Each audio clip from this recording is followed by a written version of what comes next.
Hi friends, ఎలా ఉన్నారు? First time చూస్తుంటే ఈ channel like and subscribe our channel. Bangladesh tour of India ఒక టైమింగ్స్, వెన్యూ, ఇంకా మరి ఎక్కడ చూడాలి, ఇంకా ఎప్పుడు స్టార్ట్ అవుతుంది, ఇవన్నీ ఈ వీడియోలో చెప్తాను.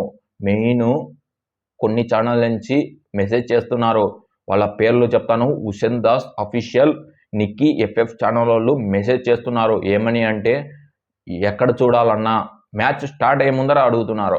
అలా కాదు, ఈ వీడియో మొత్తం చూస్తే ఒక క్లారిటీ వస్తుంది. నేనైతే మీరు ఈ టూర్ అయితే చూడాలంటే డిజ్నీ ప్లస్ హాట్స్టార్ ప్లస్ మీరు జియో సినిమాలో ఫ్రీగా వితౌట్ మనీ మీరు టీవీలో చూడాలంటే స్టార్ స్పోర్ట్స్లో ఫ్రీగా వస్తుందని చెప్పాలి ఈ టూర్ అంతా.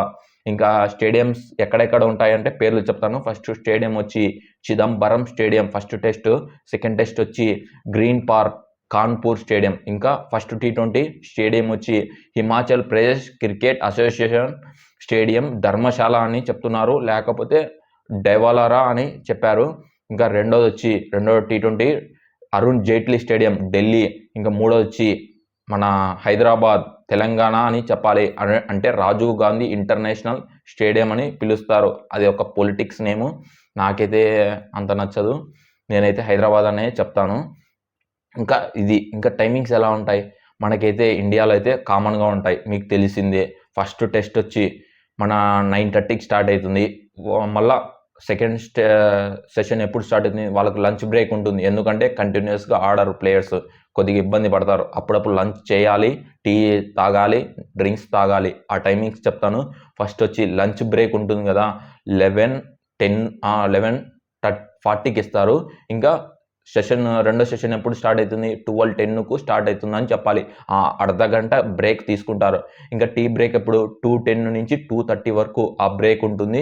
ఇంకా 2:30కి థర్డ్ సెషన్ మొదలవుతుంది. ఎప్పుడు క్లోజ్ అవుతుంది, 4:30కి క్లోజ్ అవుతుంది. ఇప్పుడు ఓవర్లు 90 ఓవర్లు వేయకపోతే పొడిగిస్తారు. ఓవర్లు పొడిగిస్తారు, ప్లస్ టైమింగ్ కూడా పొడిగిస్తారని చెప్పాలి. 90 ఓవర్లు వేయకపోతే ఇప్పుడు 80 వేస్తారు. 10 ఓవర్లు వేసి వాళ్ళకి పంపిస్తారు 5:30 వరకు అని చెప్పాలి ముఖ్యంగా. ఇంకా ఇండియాకి అయితే 9 స్టార్ట్ అవుతుందని చెప్పాలి. ఇంకా T20 కామన్ 7 o'clock మనకు జరుగుతుంది. ఇంకా స్టేడియంస్ ఎలా ఉంటాయి, మన చెన్నై అయితే తెలిసిందే, అది ఒక బ్యాటింగ్ పిచ్గా అయితే ఉండదు. పెద్ద స్టేడియము, ఈజీగా క్లియర్ చేయలేము బౌండరీస్, ఎందుకంటే పెద్ద గ్రౌండ్, దానివల్ల కొద్దిగా బ్యాట్స్మెన్ స్ట్రగుల్ అవుతారు. Day 3, Day 4, Day 5లో స్పిన్ అయితే బొంగరాలుగా తిరుగుతుందని చెప్పాలి. ఇంకా రెండవ స్టేడియం ఎలా ఉంటుంది, కాన్పూర్, అదైతే గ్రీన్ పిచ్గా ఉంటుంది. గ్రీన్ పార్క్ అన్నారు కదా, అంటే ఫేస్ బౌలర్కి కొద్దిగా ఇనిషియల్గా ఉంటుంది. మన ఇండియాలో మ్యాక్సిమం స్పిన్ ట్రాక్లే ఉంటాయని చెప్పాలి. వీళ్ళు కూడా బంగ్లాదేశ్ వాళ్ళకి కూడా తెలుసు, ఎందుకంటే వాళ్ళు కూడా ఏషియా కంట్రీనే కదా, వాళ్ళకు కూడా తెలుసు. వాళ్ళు కూడా స్పిన్నర్లని మూత వేసుకొని వస్తారని చెప్పాలి. ఇంకా T20లకి అయితే బ్యాటింగ్ పిచ్లే ఉంటాయని చెప్పాలి. ఇంకా బంగ్లాదేశ్ టైగర్స్ అయితే మామూలుగా ఆడట్లేదు భయ్య. ఇంకా వీళ్ళకైతే పాకిస్తాన్ వాళ్ళకి పూనకాలు తెప్పిస్తున్నారు, భయపడిస్తున్నారు, వాళ్ళు చేతులు ఎత్తేస్తున్నారని చెప్పాలి. ఫస్ట్ టెస్ట్ అయితే నేను రివ్యూ చేయలే కదా, నాకైతే మామూలుగా అనిపించలేదు. అప్పుడైతే కొద్దిగా పనిలో ఉన్నాను, అందుకు చేయలేకపోయినాను. వాళ్ళైతే ఓవర్ కాన్ఫిడెన్స్ భయ్య. సెకండ్ ఇన్నింగ్స్లో ఎవరైనా ఫస్ట్ ఇన్నింగ్స్లో 450-60 కొట్టారు, 4 వికెట్లు చేతిలో ఉన్నాయి, డిక్లేర్ ఇచ్చేశారు. అది చాలా కాన్ఫిడెన్స్ కదా.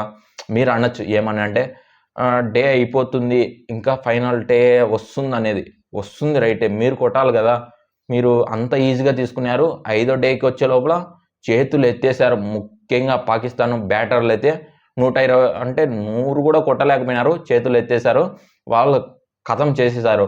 ఇంకా వాళ్ళ హోమ్ టెస్ట్లలో చాలా ఇబ్బంది పడుతున్నారు, ఎందుకంటే పాకిస్తాన్ వాళ్ళకి ఏందో వాళ్ళ పొలిటిక్స్ ఎక్కువ జరుగుతున్నాయి. ఒకసారి బాగా ఆడకపోతే తీసేస్తారు. బాబర్ ఆజం అయితే చాలా చెత్తగా ఆడుతున్నాడు. ఇంకా రివిజాన్ ఒక్కడు పర్లేదని అనిపిస్తున్నాడు. వాళ్ళ కెప్టెన్స్ మారుతున్నారు. ట్రస్ట్ చేయాలి వాళ్ళ ప్లేయర్స్, ట్రస్ట్ చేయకపోతే ఇలానే ఉంటుందని చెప్పాలి.